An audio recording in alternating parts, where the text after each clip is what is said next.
Hello, everyone. Hope you're all having a great, wonderful day. My name's Neil. If you haven't seen any of my videos, it's nice to meet you. If you have, welcome back. I wanted to talk today about my journey through chronic illness and the different things that I have and how I kind of found out about them. Reason why I wanted to do this, I know that there's a lot of people out there that are just having a hard time with chronic illness and having a hard time with just adjusting to it and having to go through the tests and the procedures, and even sometimes even talking to doctors can be, a little scary and nerve-wracking. The idea of having to go in and explain everything, and it can get complicated as well. So I kind of want to tell a little bit of my story, and I do hope that it helps. I do want to thank anybody that's helped me out in the past with donations. That's linked in the About section. I do appreciate everybody that's helped me out. But anyway, back to the video. So I have a couple different things. I have asthma, I have end-stage liver cirrhosis, and I also have what's called hypermobile Ehlers Danlos syndrome. First, as a child from, younger age, I had really severe asthma. So I was actually hospitalized every spring and every fall for about a whole week. Until I was from about the age of 10 till I was about 20. And then the asthma finally did start to even out and get a little bit better. But then I noticed as a teenager and all through my life since then, I've always been in some kind of pain. Radiates down my neck, all the way down my back, to my shoulders, all the way down to my fingertips, down my legs and knees, and everything pops and cracks and makes a bunch of different noises. And I went to a whole bunch of doctors back then, and they all told me the same thing. Oh, it must be stress, totally getting gaslit about it. And them just blowing me off, saying because they couldn't see anything on the x-rays or the blood test came out normal. So they would just, send me on my way and dismiss me. And I'd spent probably a good 5 years to maybe more trying to figure out what was going on.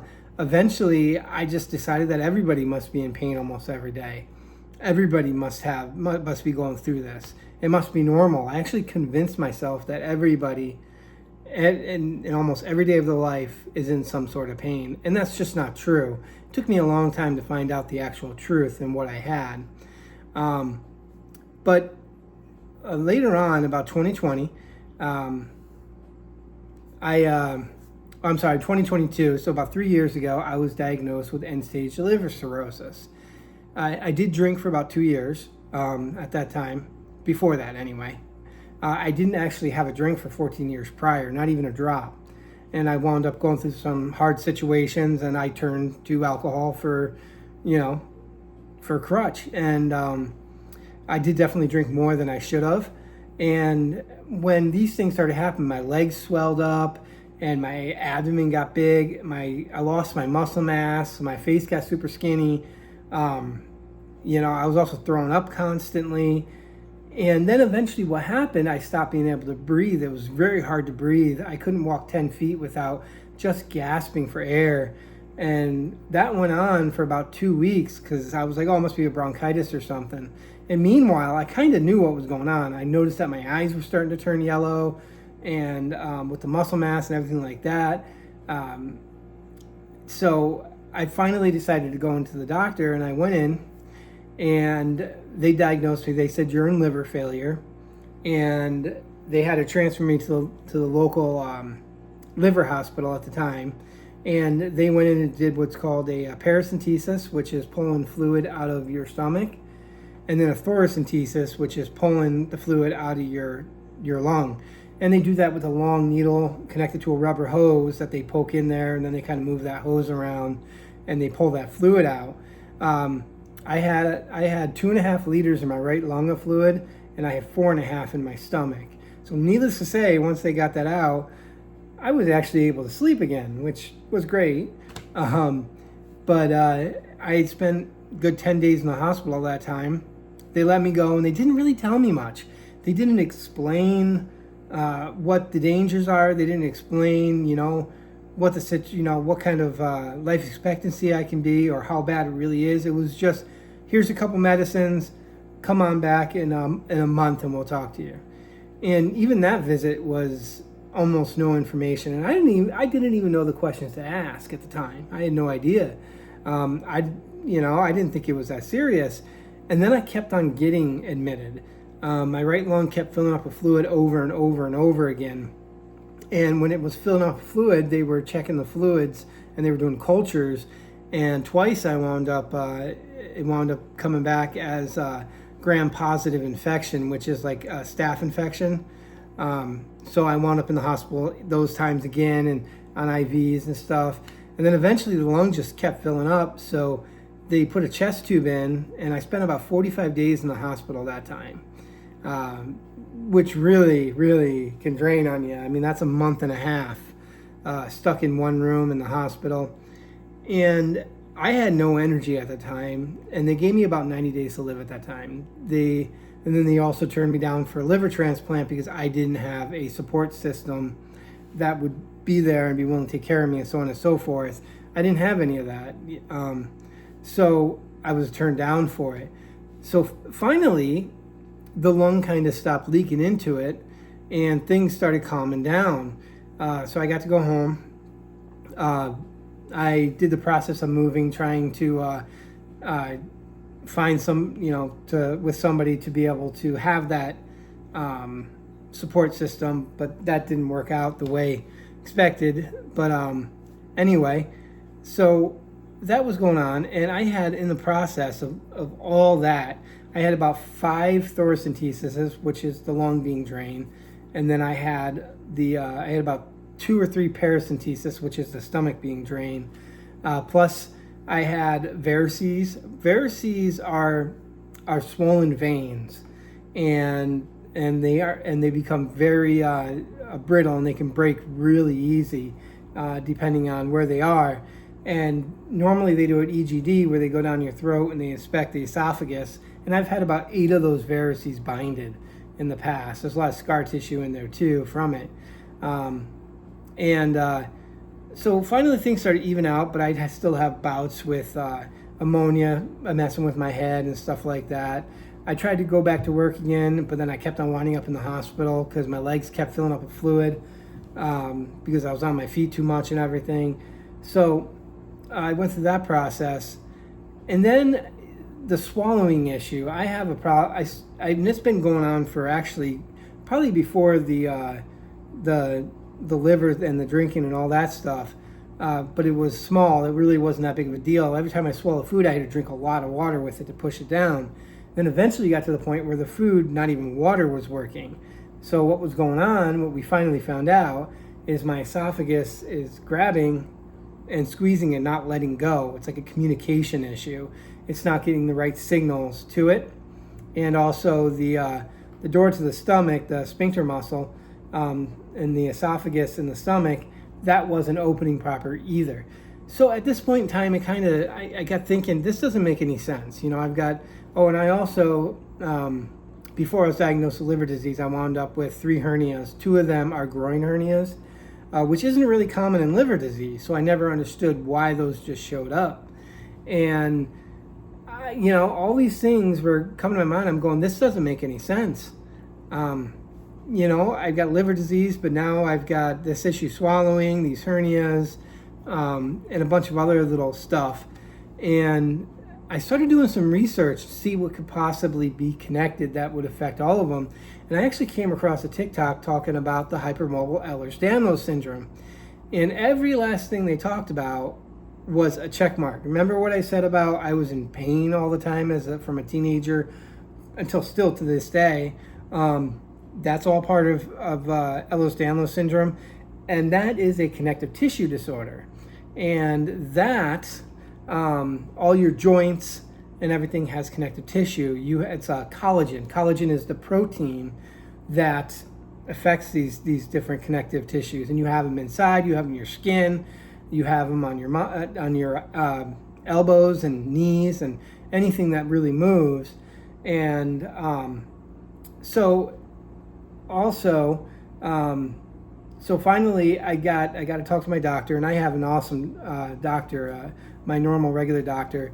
She sent me to a gynecologist that would go and do a what they call a Barton scale. It's how they diagnose out hypermobile Ehlers-Danlos syndrome. And come to find out, I checked almost every box, and sure enough, so the hypermobile Ehlers-Danlos syndrome is what caused the issue of my esophagus. It's what caused the hernias. Also, I get hot flashes all the time, which really are no fun, especially in the summer. So I've got all these different things, and they all kind of in conjunction.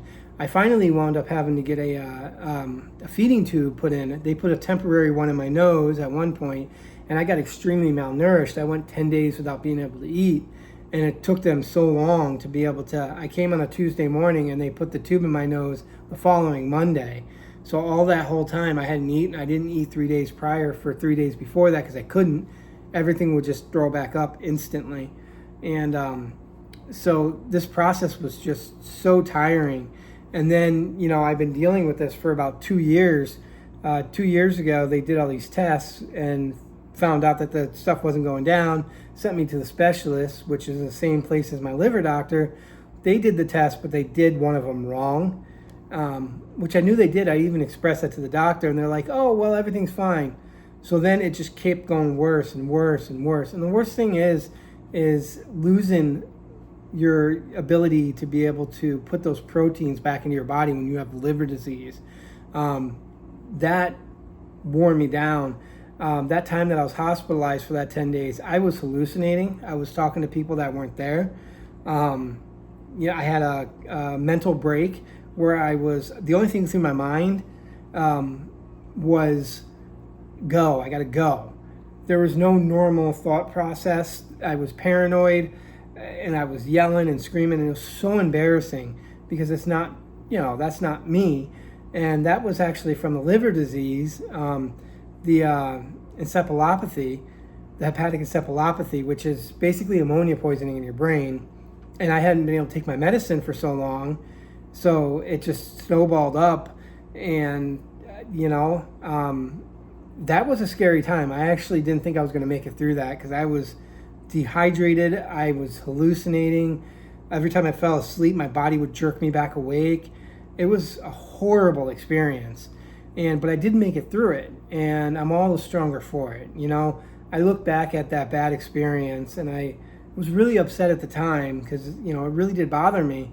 But, now thinking back on it, it's over in the past, and it's a hurdle that I survived through, and I was able to push my way through it and still continue on.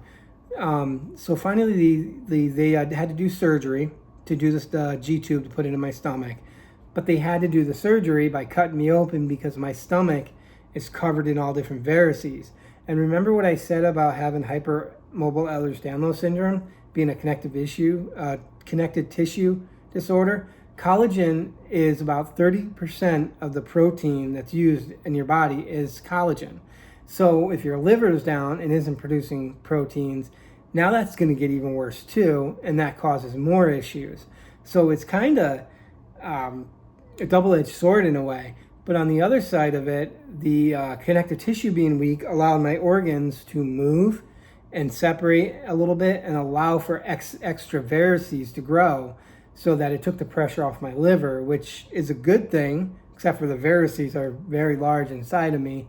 They said they're larger than they've ever seen before. This is a weird combination, having the two things that I have. I don't know of anybody else that's ever had both conditions, but they really play off each other in different ways. And it can be frustrating. And I'm sure whatever you're dealing with, whatever chronic illness you're putting through or surgeries and all that, if it's liver disease, hypermobile Ehlers-Danlos syndrome, whatever it may be, I know how hard it is to, one, fight for a diagnosis. I also know how hard it is to have to change your entire lifestyle from what you were doing. I now live on formula that gets pumped into my tube, that I push into my tube. What I was saying about the varices, they had to cut an 8-inch hole in me and go in sideways and sewed my stomach to the lining of the inside of the muscle mat, the muscle, and then they put the tube through. Well, because of the Ehlers Danlos syndrome, it caused the incision to tear. So now I got a nickel-sized hole in my stomach that I've got to figure out something. I don't know if they can't close it back up because the skin's eroded. So I don't know what's going to happen with that. Luckily, it's not bleeding, but it's about 3/8 inch deep. So having a nickel-sized hole in your abdomen that's 3/8 inch deep is kind of, yeah, not normal. But, you know, I go through these things too, and I do have to try to look at the positive sides of it. You may say, well, what's the positive of never being able to eat the foods that you like ever again? That's horrible. Yeah, that does suck. But on the other side of it is, with the formula, they were able to cater that formula to the liver disease. So I get everything I need, all the proteins I need, all the vitamins I need. It's all set aside. So it's actually, you know, way healthier for me in that process. And, you know, plus it's going to help the liver out too. So, you know, there's a positive to everything. Sometimes you got to look for it, and that can be hard. And I know that. I go through different spouts, you know, different things of being down and, you know, just feeling hopeless. I do too. And the only thing about it is when I do that, when I start getting that really bad thought and I start feeling depression coming on, I get out of the house and I do something as soon as I can. Now, sometimes I'll take a day and I'll do absolutely nothing and just, you know, feel down about it. But I try not to let that go past the day. And if you do, you know, you might get stuck there. And I did for about a year. I got stuck in that depression phase once. And it's something that I don't want to go back to. So I do make those different efforts to try to help me with that. Also, you know, a lot of people with liver disease, they have, and I apologize for this, I don't know much about them, but I know that a lot of people with liver disease, they say, have, you know, issues where they could use some medicine to help their, how they feel and everything. So it's actually kind of common because, one, the ammonia can affect your brain and also kind of change the chemistry of it and make you feel things that aren't normal and make you angry when you're not mad or sad when you're not sad, or, you know, whatever that may be, that can happen. But, you know, there's no cure for either of the things I have. But the good news is I know what I have now. And that checks a lot of boxes for me. That really does make a difference because, you know, when they play off each other, I'm able to relay that now. Pain medicines, anesthesia, all that stuff don't work normally on me, not very well, and that's the Ehlers Danlos syndrome. The way my metabolism works, it burns it differently. So even when they do the injections and stuff to the IV, it really doesn't do anything to me. Ironically, I found that out when I was in 5th grade. I fell while rollerblading and I broke my arm really bad, and they gave me a shot of morphine and it did nothing. And, you know, I'm like, 11 years old at that time, and they did a second one and it still did nothing. They gave me morphine after the surgery that I had, and I was like, don't bother with the morphine, it doesn't do anything. You know, which kind of sucks in its own because, you know, when you're hurting and stuff, you'd like to be able to have the medicine to be able to help you feel better, but it just doesn't work on me. So it is what it is though, right? So the last thing I want to say, no matter what you're going through, maybe you have some similar stories like I just told, or maybe you have something completely different. Whatever that might be, don't give up. Don't let it go. Keep pushing, okay? You can be a pond with stagnant water staying in one place, and then, you know, the algae will move in and you know, you'll just be kind of stuck there, or you can be a river. And I've said this so many times, and I believe it. A river is teeming with life. It's got, you know, fish in it. It's got wildlife in it. Plus, you know, it cuts its own path through. The more water you put into, the more you put into it, and the higher it goes, the more it's going to create new rivers and new ways. It's just a matter of pushing through. And there's always life teeming on both sides of the river. So don't be a pond, be a river. You know, and I know that's hard sometimes. You know, even if you can focus on the little things, a small win is still a win. Remember that. And, you know, stay within your abilities. And maybe you need new hobbies or need to change something up, whatever that might be. And, you know, so, I mean, that's about it for this video. Hope it helps. Hope my story kind of helps out a bit. And I hope everyone has a wonderful, blessed day and take care of themselves.